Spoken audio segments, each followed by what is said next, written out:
Hello friends, and welcome to another 3-minute Game Pass. I'm Nathan, and today I'm going to tell you if this Game Pass game is worth your time and bandwidth.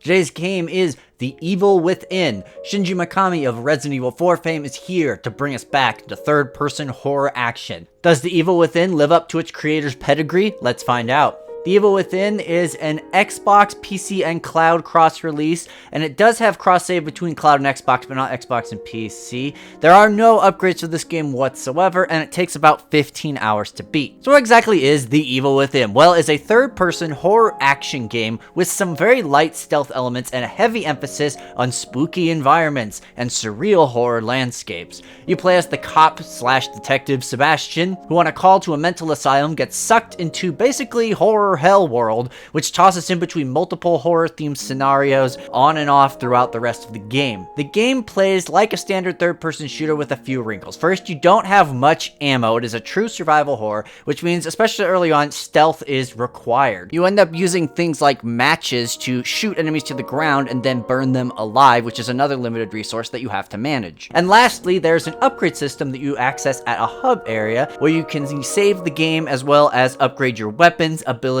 and so on. As you go through the game, you'll have companions that help you, but they're thankfully borderline invincible. So essentially, you're going to be playing a third-person horror shooter with some crazy visceral environments and a ton of wild set pieces on ya boy Shinji Mikami's wild ride.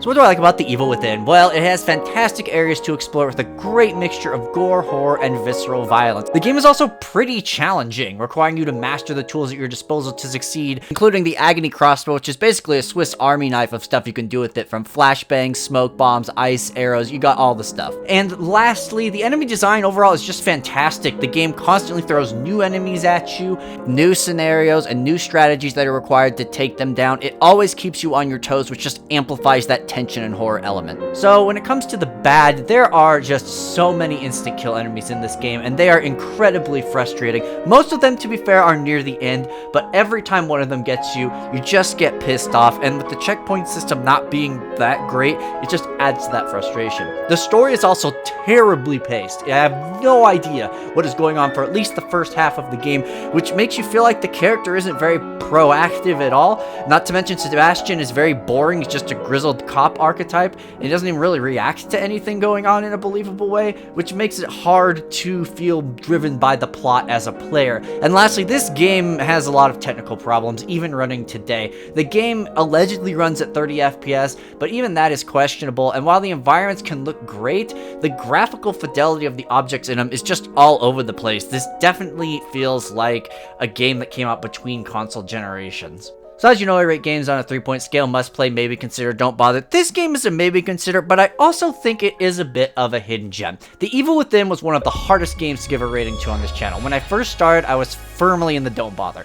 But as I played, I'd encounter some crazy, divinely inspired, really cool elements to be like, yeah, everyone should at least check this game out. And so I kind of landed in the middle. This game has a lot of problems. I can't overstate it. And yet, this may sound really corny, but The Evil Within is a game that has a soul. And you can tell the creators cared a lot about the game, and that caring shines through. This is certainly a flawed game, but those who can look past it will find a lot of good in The Evil Within. That's all I have for you today. Thank you so much for watching. If you could give this video a like, you will not be plagued by horror demons. And if you don't, well, we'll see what happens. But either way, go out there and enjoy The Evil Within.